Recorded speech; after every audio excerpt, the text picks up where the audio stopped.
Okay, I'm going to mute myself. Okay, and then I will turn over the Zoom room hosting to Kerry so she can do all the things in the background there. So we'll give everybody a second to get in. So hello, everybody. Welcome to the TagCon 2022 panel. This is our media panel, and our guests, of course, are Vera and Nazarian. And then we also have Paul Woodson. Is that how you pronounce your last name? Hello. Yeah, Woodson. Yeah. And then Adam, and I am not entirely sure how to say it, but I was thinking Matalon. Matalon is fantastic. You get the prize. Yay! All right. So I guess we can start off and have Paul and Adam introduce yourselves. So Paul, you want to go first and tell us just a little bit about who you are? Yeah, sure. And can everyone hear me okay? It's not the greatest headset, but hopefully it's fine. Yeah, hi, I'm Paul Woodson. I'm an audiobook narrator. I've been an actor for years. I still am, but mostly my work is now in audiobook narration. I did Vera's book Ace on Blue last year, and I'm about to do Ace on Black coming up. I've been in the narration side of acting for about 7 years. Won my first Sovas Award last year for the narration of John Lennon 1980, which is a nice biographical book about the last year of John Lennon's life. You know, I've some awards here and there from like Audiophile magazine, and mostly just having a good time interpreting all these different works. Some are fiction, some are nonfiction, some are sci-fi, obviously, and you know, fantasy. And I just kind of enjoy going from genre to genre, whatever they, you know, think I can fit with, and I'm always glad when it turns out well. Cool. Okay, and Adam? Hi, guys. Well, first of all, thanks everybody for being here, and thanks for having me as part of the panel. I am in no particular order a director, a writer, a producer, and I started my life in theater and then moved into television and film. And I have done almost every genre that is conceivable, from narrative to feature documentary to unscripted. I've done a ton of sort of Emmy-winning shows in the kids space, like Sesame Street, Buried the Big Blue House, The Book of Pooh, Between the Lions. Pretty much there was a period in my life where I was working on every sort of youth and kids show that there was. I've worked in the food space. I've directed and written a couple of crappy horror films because I feel like every director has to direct a crappy horror film at some point. And also done feature documentaries. And I also work as a showrunner, which means I'm sort of a series producer overseeing a TV series, and I've worked a lot in the unscripted space, and then some in the scripted space as a showrunner. And yeah, and I have a small boutique production company that is really there for development of new content, which is a lot of what I do these days alongside my writing. And that's me. Cool. All That's right. fabulous. And unless you want to introduce yourself, Vera, we'll skip that since, you know, most of the people have already seen you on other panels and we know who you are. Okay, so just to let everybody know, we've got a couple of questions for both Paul and Adam and Vera as well. And I'm going to ask those. But if people have other questions, just tap them in the chat. And if we have time, we will get to those after we're done with the first ones, the first round. So I guess I was going to start with a question for Adam. And since you're both a director and a showrunner, can you give us like a brief explanation of what the difference between being a director and a showrunner is, whichever?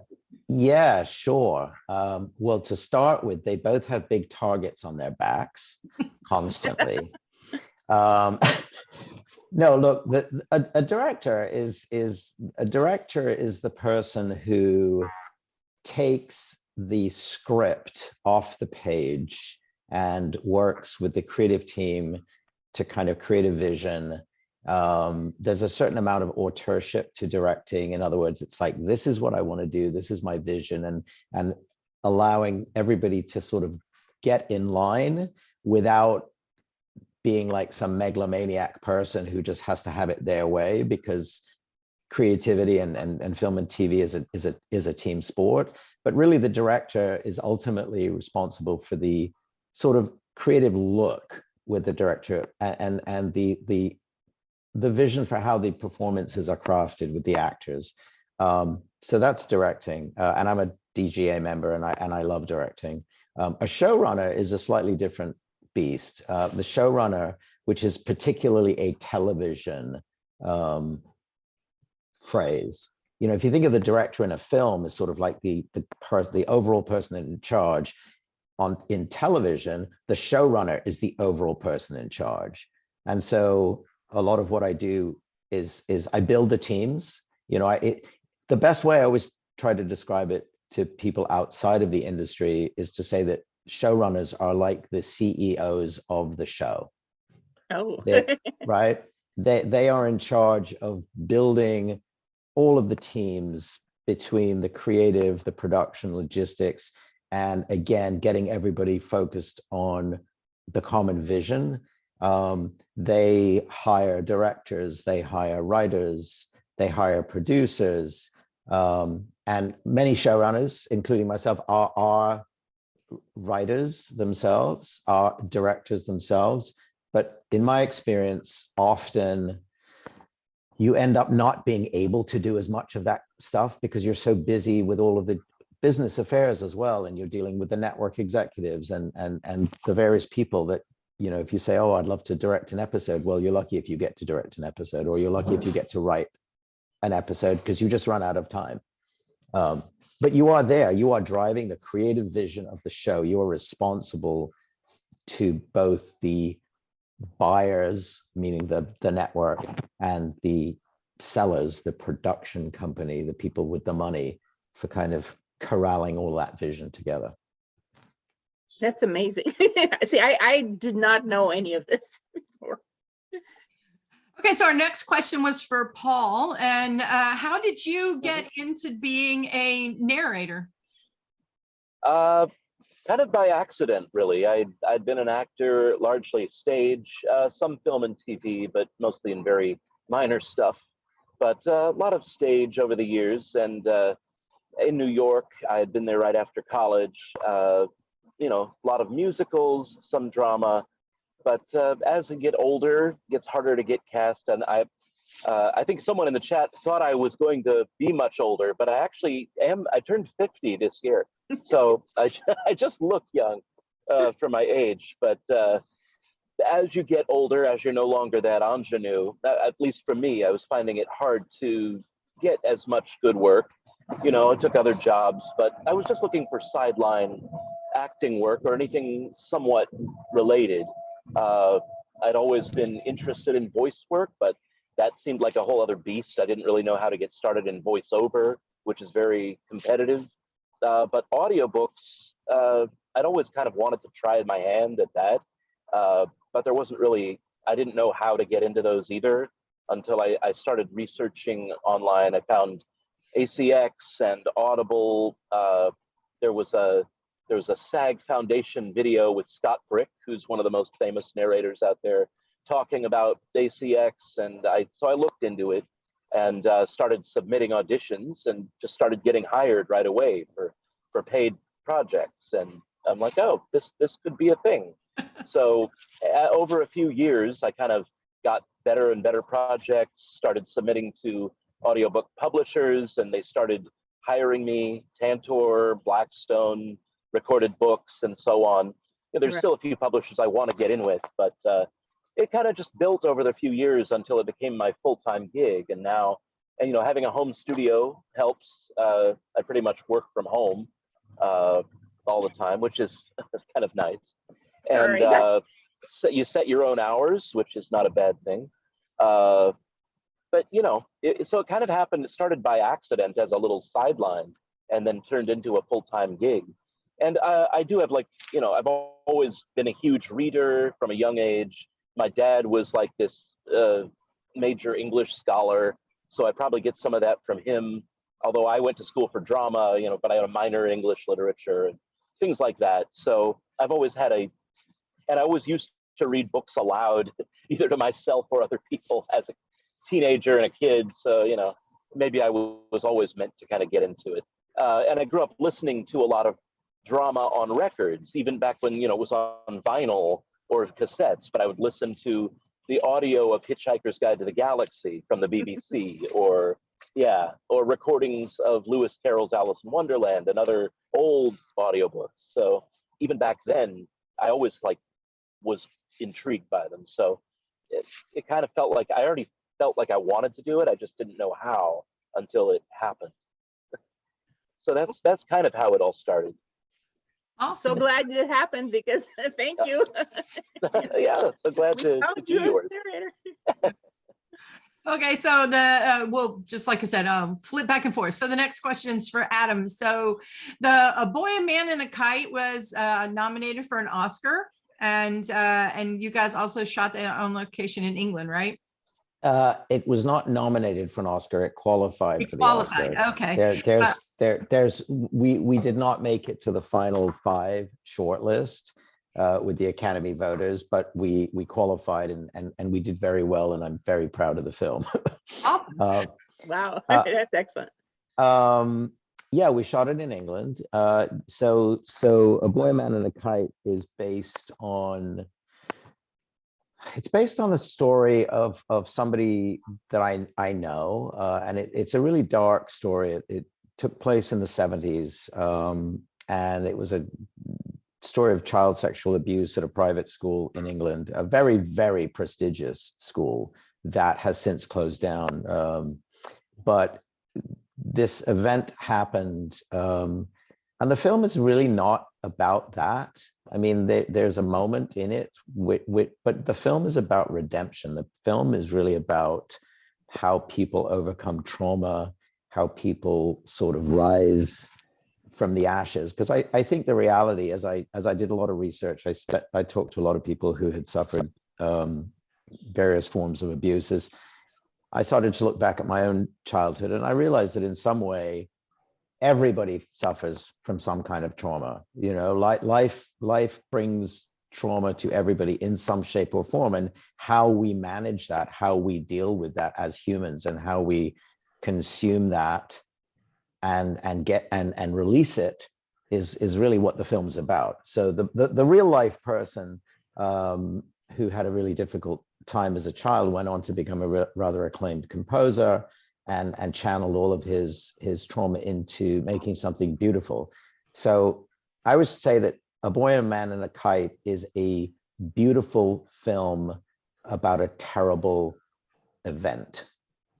And yes, we shot it in England, which was wonderful, amazing. I mean, as you can probably hear, I've got a bit of an accent. So, I grew up between New York and London. And originally we were going to shoot it in Los Angeles. And every time we scouted, we just couldn't find the right locations. And there's an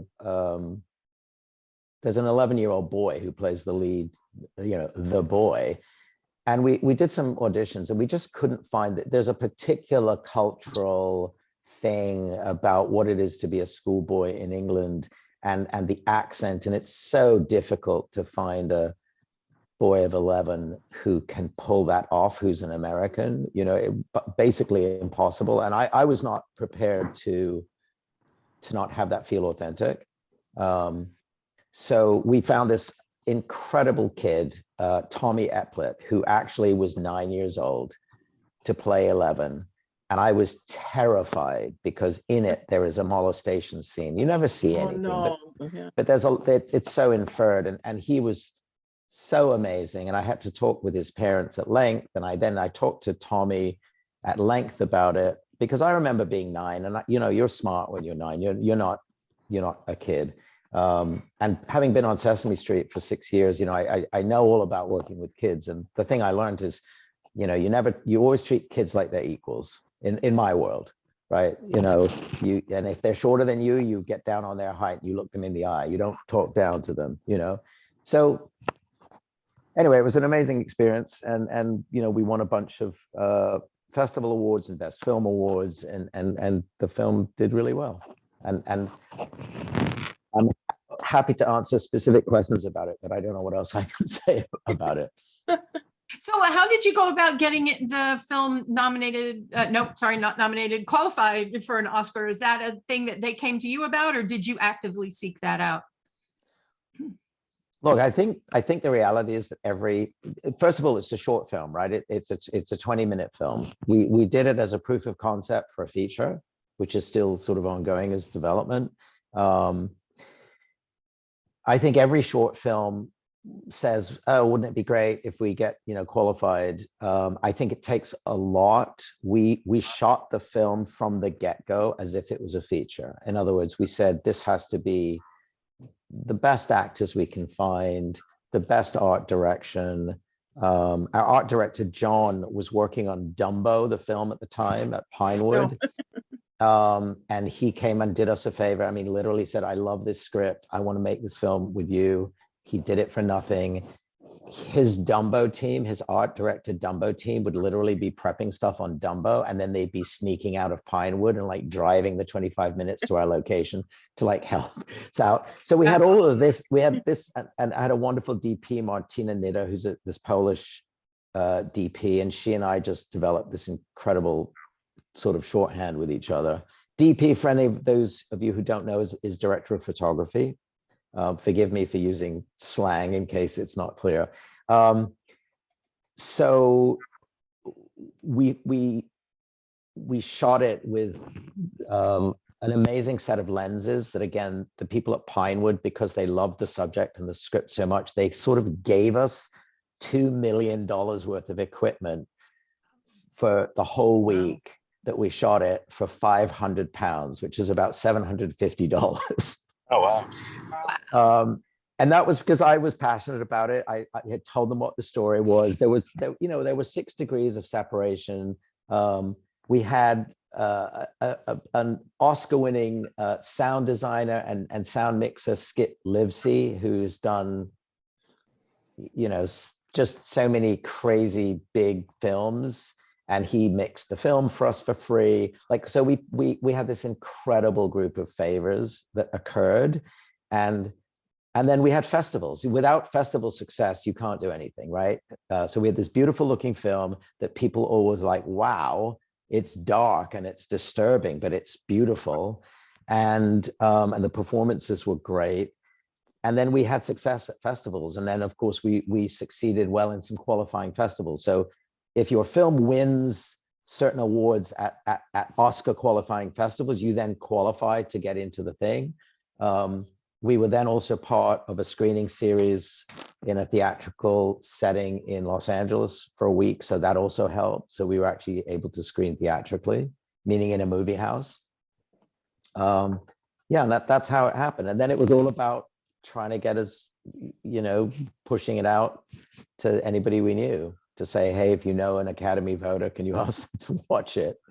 Yeah, really fascinating. Yeah, I just didn't, there's some parallels to what happens in the writing industry to like awards. You have to submit, so things are getting submitted. People always assume that, it's just you won or you're a finalist, but all this behind the scenes submission happens. It seems that submission happens for the Academy Awards. Yep. It happens for the Emmys. I'm a TV Academy voter, so I vote on the Emmys. It's all about submission. But with the Oscars, you can only submit if you qualify. It's like a thing, right? Okay, cool. Fascinating. Okay, so Paul's up next. In general, what's the best or most fun or easiest part? I guess that's sort of a combo question of narrating a book. And, so like, what do you find enjoyable? And then what's the most challenging? Good question. I guess the most enjoyable part is coming up with the different character voices. If I'm doing fiction, especially, obviously, only in fiction. So in some ways, that's more fun. Sometimes nonfiction is great because you can, you don't have that burden and you can kind of stay in one tone. But for me, I guess that's the most fun, is figuring out, okay, what voice suits this character, what's their tone. And then even then you've got to change it depending on what's happening in the scene and their intention. but you get to play around a lot with accents and character voices. So that's one of the most fun things, or getting in the minds of the characters too in any given scene. I mean, audiobook work is acting for the most part. Even in nonfiction, you're still conveying an intention and a feeling of the author. So, I mean, I guess the voice work itself is the most fun, and getting in the heads of all those different characters. It's like being in a play.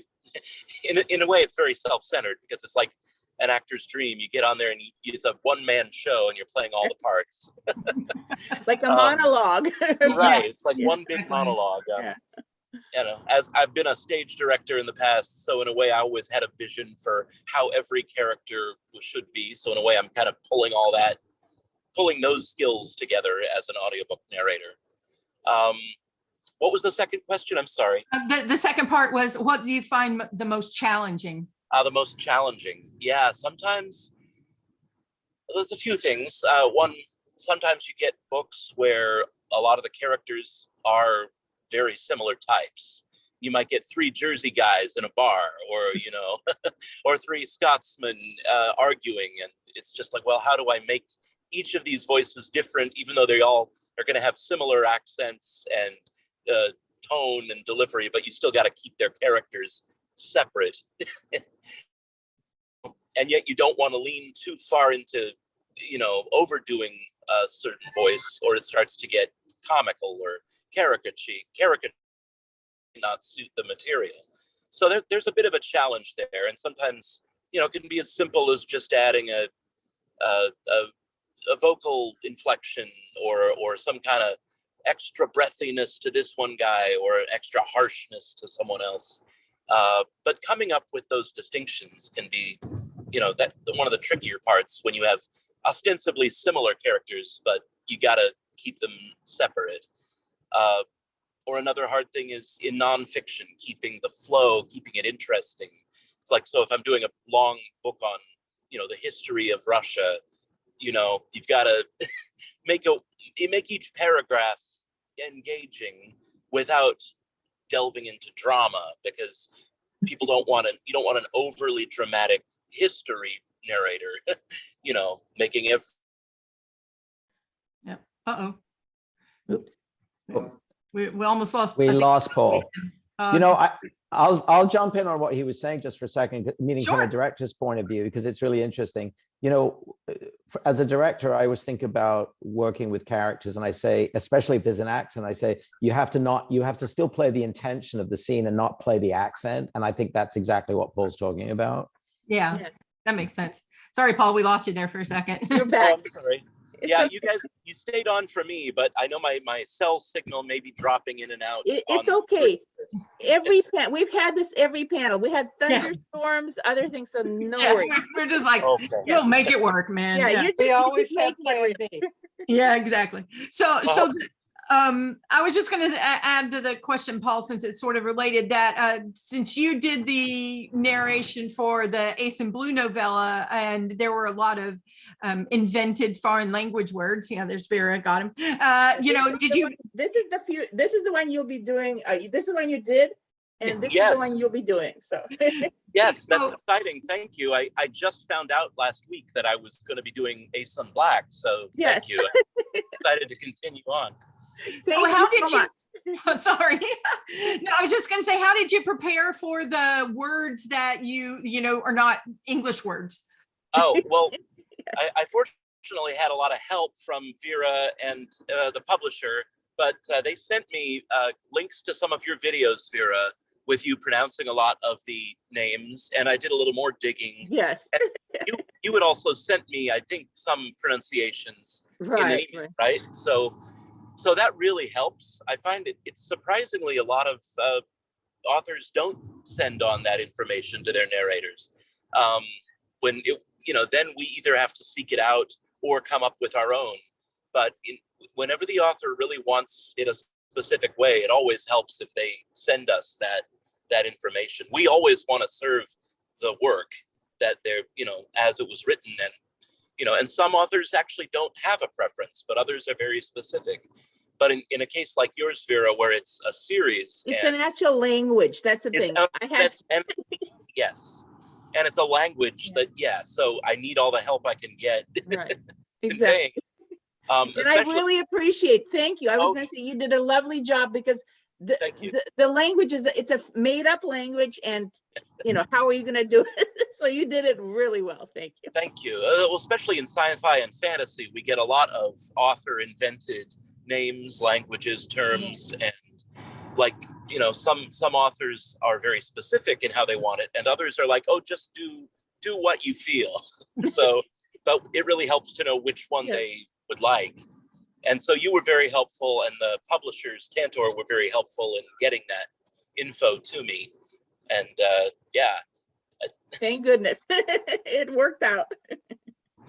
Yeah, I was going to ask Vera if you had that in mind when you did the first audio book, whether or not you had it in mind that I need to make sure that these people know how to pronounce all the words. I did the same thing, because before you, Paul, for the main series, we had a female narrator, because it was a female character.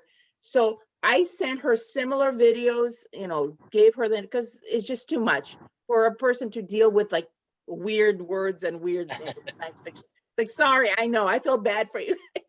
It's a lot, but we do what we can with it. And especially it's important when it is a big series like yours with multiple narrators, and if more than one of us is going to be taking it on, it helps that we're consistent from book to book and from narrator to narrator. The thing is, some authors or some series don't get that communication, or maybe different publishers pick the different books up, and there's no communication between, say, the publishers or the narrators. And so one group of narrators may pronounce things differently, and then the readers or the listeners get upset, and you don't want that. If you can avoid it, you want to keep it as consistent as possible. We had a little snafu in that case, because you actually pronounced it correctly, but my other narrator, she did not get, like, one of the videos never reached her in time. So there was one word she kept saying, and again, it's not her fault. She did not know, but the readers were confused. Oh, wow. Yeah, it can be tricky. You can get like 100 names the same, but if one of them is different, they all get worked up. Exactly. Yep, exactly. Well, thanks, Paul. So the next question we've got is for Adam. And so since you are both a writer and a director, when you're doing a script, whether you're breaking it down or you're writing it, do you write your own scripts sometimes? Yeah. So do you do them from the point of view of a director, or do you do it from the point of view of the writer? Like, how do you go about that? I'm going to answer that question, but before I do, I'm going to just apologize to the group, which I said at the beginning. So I have 2 Zoom accounts, and I signed on with my company account. So I'm just popping my name in the chat just so people know my name. Yes. And I apologize. Matalon, right? Matalon. Yeah, Adam Matalon. Look, this is a really easy answer. If I am writing something, I write first.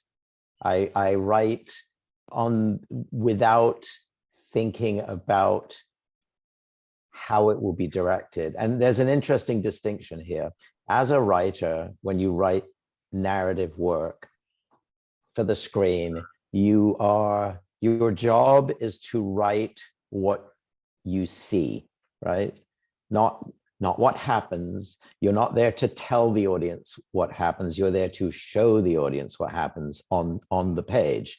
And that is a real challenge, because a lot of adaptations, for instance, of fiction novels and so on, a lot of screenplays are full of what's called exposition. In other words, we get told what's going on, but you're not really seeing the characters, and there's not a lot of character development. So I really focus on what is happening for the characters in the moment. What are we seeing? What are we supposed to be feeling? So rather than saying something, for instance,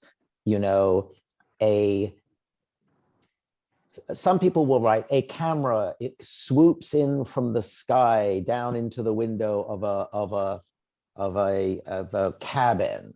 right? Which is something that's happening in something I'm writing right now.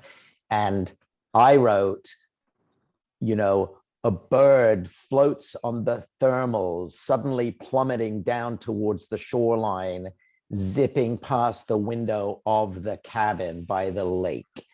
What I've done there is I've told the story of the bird, but what I've also done for the viewer is go, oh, I see a bird on a thermal and I see the swoop. And I've told them what the camera does without saying the camera does. That's great. I love that. I like that. Yeah. So there's a lot of that. And then for actors, for the characters and the dialogue, we as humans, we all interact with each other and we often use words and say things in an effort to communicate what we mean. But what we say and what we mean are not always the same. So I try to make the dialogue rich enough that the actors can sort of inhabit that and then make some of their own choices. So I try to do that as a writer. What I don't try to do as a writer is imagine exactly how it would be shot or exactly where the camera would be or where, because I say, look, I may not direct this thing I'm writing, you know, or if I know I'm going to direct something I've written, which I've got with a project right now, I kind of want to give myself the freedom to go back to the script and then try to re-look at it and say, okay, now how do I want to deconstruct this scene, you know, scene by scene. So anyway, but writer first always when I'm writing, you know, and then when I'm directing, director first, which also means, by the way, even if it's my writing, if I read something, I go, this doesn't work, I will literally put a line across a page and I will cut a page of my own dialogue. I was just going to say, this is so convenient that you can wear both hats and you can just kind of plan it and tell yourself what to do or not to do. Yeah. Well, not only that, but be flexible enough to allow yourself to do that, you know, to say, you know, to let the director side of your brain go, okay, writer side, this isn't working, you know, or and vice versa, you know. And by the way, I love the exchange with writers. I've sat on set with other writers and in real time rewritten a scene and go, look, this isn't working. This is not working for the actor, or words have tastes. I always say that, and Paul will speak to this, you know, you can taste words in your mouth when you're saying, and so you have to write dialogue that actors can kind of bite down on and that feel right for a character, because different people say things in different ways. True. Yeah. Yep. Yeah, I can imagine that, which kind of leads into the next question that I had for Paul anyway, which was, you know, how long does it take you to do something like, you know, Ace and Blue, sorry. And, you know, like how long does it take you to record it? And you said you get to set your own schedule, but I'm guessing, what did they give you, basically a deadline, and then you have to figure out, okay, that's going to take me X many days to do it. And as part of that, you know, do you get time to practice before you start recording? Let's see. Well, yeah, to start with, usually they give me an estimate of finished hours that the book is probably going to be based on the word count. And that usually works out to about 9,300 words per hour. But if it's fiction, that can be a little more or a few less words. Nonfiction might be a few more because there's more pauses in fiction, you know, switching of dialogue and dramatic pauses and so on. But so for example, Vera's books, both are estimated to be about 4.5. I think the last one was about 4.5 hours. Ace and Black is, I think, going to be about 4.5 hours. Yeah. Well, and then for me in the booth, when the actual recording part happens, there's a lot of stopping and starting, fixing of errors, you know, getting a line right, or, you know, stop and start a lot. I would say that takes me 2 to 3 hours per hour of finished audio. And that's not counting research and pre-reading and, you know, writing down pronunciations, cross-referencing that with the script that I've got on my computer. So that's additional time that's outside of the booth. But generally, if I can get 2 finished recorded hours in a day, that's a fairly average day. 2.5 to 3 is even better, but sometimes it's less too. Right. So basically I try to schedule myself to try to finish 2 hours of audio per day. Sometimes I make that goal, sometimes I don't. But then also the pre-read and the research and just annotating the script so I have the pronunciations at the ready. That takes some time, you know. So all that kind of works in, you know, I would say 2 days or 2 to 3 days of recording, I think, for the next book. And then probably days of prepper as well, which I usually try to mix in with some work in the booth on, say, a different book. So I do some in-booth work and some out-of-booth work, both in any given day, usually on a couple different projects. Was there a second part to that I forgot? Yeah, well, it was just sort of like, you know, the practice part. Like, do you ahead of time, do you try out different voices for the different characters and then like listen back to it? Or who makes that decision on how that particular character's voice is going to sound? Yeah, I guess I generally, once I have a sense of like how the character feels to me from the reading, I might try a few different voices out before settling on one. I feel like a lot of us voice actors have a set stock group of characters in our minds that we pull from. Maybe, you know, dozens or maybe hundreds, but, you know, it's like, oh, this sounds like that attendant to the Lord that I used 4 books ago.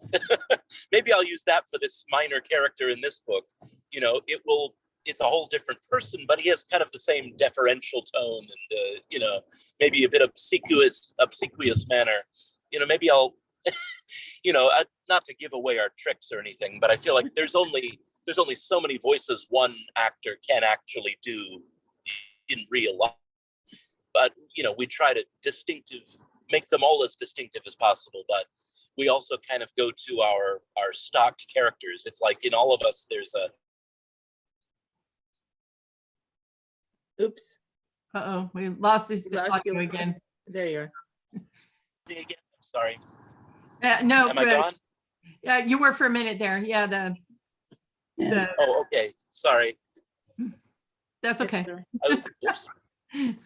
This is the life with I was just Zoom. saying, it's like having Welcome to Zoom. Here we go. It's a shame. I was in a good. Let me know when I'm. Well, you're in a flow. Yeah, exactly. I was like, oh man, yeah. Let me know when you see me again.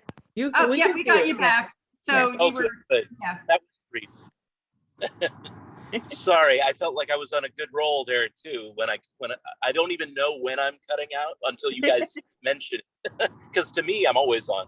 Yeah, well, but, I'll just finish my point of saying it's like in all of us audiobook narrators, it's like we keep an entire acting company in our brains, and we just pull from that company of actors in our heads to be all the different characters. And sometimes, you know, maybe it takes a while.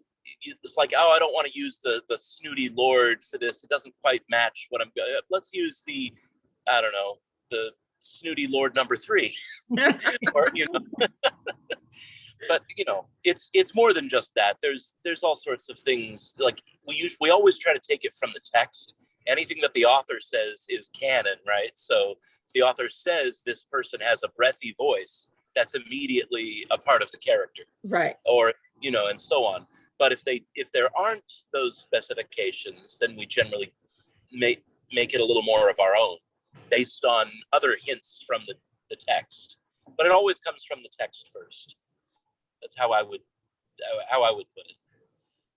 Cool. Okay. Great. All right. So back to Adam.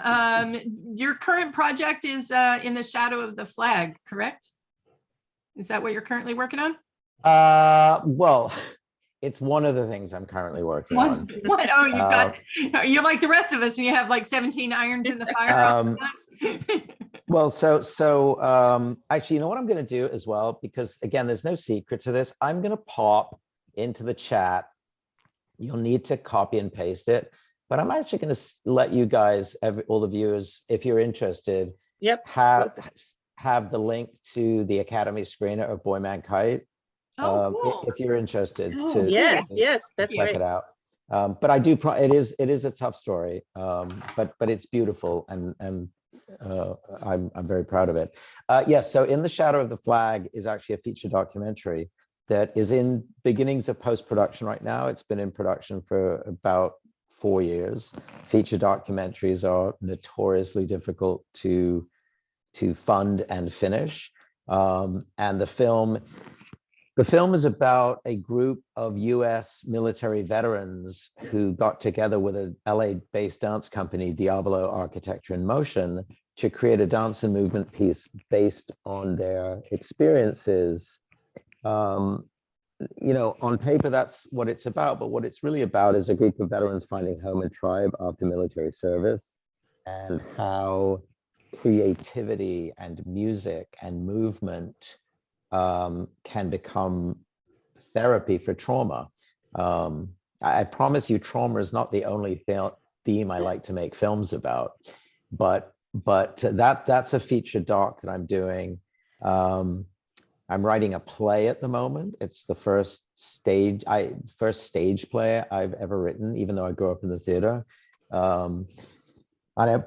But because I have this little screen disease, I already took the first 2 scenes and adapted them into a short film that I'm going to make in the fall. But that's called Proof of Existence, and it's about 3 siblings coming to terms with the death of their mother and their relationships. And then the other thing that I'm writing is a big sort of musical comedy about a drag queen that falls in love with a woman called Love's a Drag, which people have, my first draft people are reading right now, and everybody seems to love it and think it's very funny. So, and it's based on actually 2 people I knew from my theater days. So that's actually sounds great. And I love the title. Yeah. So that, but in terms of active production, that the Shadow of the Flag is what I'm kind of focused on, and I'm just screening through hundreds of hours of the footage and talking to composers now, and as we get it ready, I'm hoping that the film will be finished in about I'm going to say 5 months. Cool. All right, Yeah. so I was going to throw the next question to Paul, but it looks like he's having still video issues there. Oh, there he is. There he is. Maybe he's back. Are you there? Yep, we can see. I'm here, and I can hear you. I can't see it. Oh wait, no, your video's coming back. Okay, there you are. Yeah, sorry that it dropped out again. Hey, Adam was like we said, talking, so I It's think- all right. yeah. We've happens. done this. We've done Especially this round before. when you're on the road, so hey, that's fine. So what the next question I was going to ask for Paul was, since you did narrate Ace in Blue and he was a little kid, now in Ace in Black he's much older and having, shall we say, more adult thoughts about things, and Okay. whether or not that was a challenge for you to maybe narrate something that's a little more racy than the previous one. Well, it won't be too much of a challenge because I narrate a lot of romance novels as well as all the other genres. Breaking up pretty badly. Breaking up again. I have my experience. I actually haven't read the book yet. Oh no! Oh, still gone? Yep, you're there. No. Okay, you're back. Oh, good. All right. I was just saying, I do narrate romance, so I have a lot of experience with the racier side of audiobooks. So I haven't had a chance to read the text yet, but when I do, I'll take that in mind. I'm actually curious now.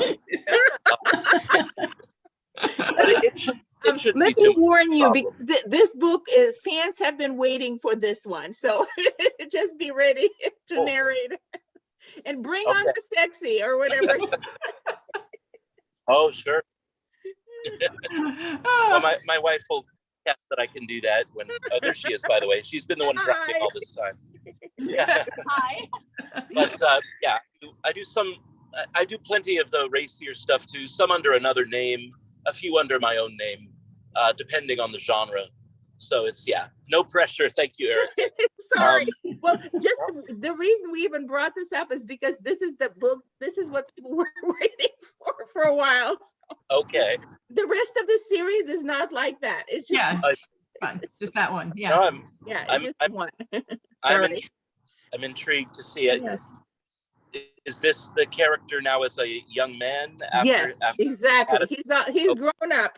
He's grown up. So it's his, well, I can't wait to, is it like a first love kind of thing? it's and you That's a good way to describe it. Yeah. Okay, great. No, I'm looking forward to it. I actually always like when there's, a good love story in sci-fi or fantasy and other genres, So yes, you'll be getting my range of acting skills. Okay, perfect. Because what you had before was the academy days, schoolboy, young adults, whatever. But this is, so we're now past that. So. Okay, great. Cool. All right, so back to Adam's. Adam, you said you've already told us about several things and you have many hats you wear and some of them at the same time. So do you have a favorite aspect of, writing, directing, acting, anything like that, or is that trying to pick your favorite child? No, I do have a favorite. I mean, listen, let's talk about acting for a second, right? Because we didn't talk about that. And I sort of brush it under the carpet a lot. So I said I started in theater, but just, I did start my life as an actor, and for 10 years I worked in New York and in London, and I worked on, some things that people have heard of. And but that was another human. And I really, I always knew that, for instance, I always said to myself as a 18-year-old actor, I'm not going to be an actor when I'm 35. And I wasn't.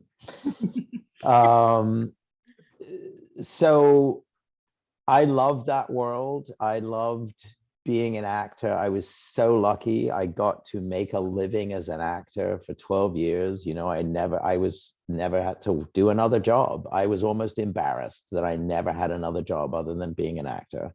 Because I had lots of really talented friends who did have second jobs, but I just was really lucky. And I think when it comes to production, when it comes to creative production, I do have my favorite child, and I think my favorite child is being a director. I have produced so much in the 20 years since I quit being an actor. Because I'm sort of good at it, and then sometimes I've produced things because the only way to get something of my own made was to also produce it, as well as writing it or directing it. But I love directing. I love the focus of working with text and actors, and that is my theater background. Really deconstructing what a moment is about, understanding in between the words what's happening. I do pride myself on being what's called an actor's director, and I think most actors enjoy working with me a lot because it's not just about stand there and say your line. I mean, I really challenge actors to say, well, what is this moment about? Yeah, I know you're saying this, but what's the ulterior motive in the conversation? Where's the negotiation? And so I love that. And I love working with the director of photography and the camera department to kind of figure out, well, how do we visually storytell that? What lens are we doing? What are we trying to do? So I just adore that collaborative process. And I feel like I retain my 12-year-old joy in that space. It doesn't mean that there aren't difficult days and tough moments and frustrations, but there's a certain just joy to that which feels very focused, and I love that probably the most. Awesome. That's Well, nice. we have about 3 minutes left in the panel, so I thought I would ask you if you had any, final comments you guys would like to make. Could I just ask, will you be sharing this on the Facebook page or anywhere I can link this later? Oh yeah, we're going to put this on YouTube. We have a YouTube channel, and Great. the whole convention, all the events of the convention are going up there. Great. Yeah, I'd love to share this afterwards. Yes. Oh yeah. Great. Definitely. And it's also been a pleasure to chat with you, Vera, the first time actually back and forth. Thank you. I watched your videos, but we haven't actually talked. And yeah, no, it's just been a pleasure. Glad I could do it from the car. Thanks for dealing with my connective issues. Sure. Thank you so much. Thank you so much, both of you. It's just been fascinating and amazing. And I learned, you know how they say, I learned today? I did. I learned a lot today. Well, listen, congratulations to you, Vera, and congratulations to everybody. And it's great to be sort of going to this next stage, which of course I know a little bit about from my friend Richard. And it's exciting times, and it's so great that you're able to share with your audience things like this, Wish Richard was here. He's going to be here tomorrow for a different panel, but yeah, which is Paul. Richard is the producer, so. But, great. Yeah. And obviously, as Vera, as Rich and I have worked closely together on multiple things, so it's great. No, this has been super fun. Thank you so much. It's just, you taught us. This is just amazing. And it's a privilege to have you here. Thank you so much.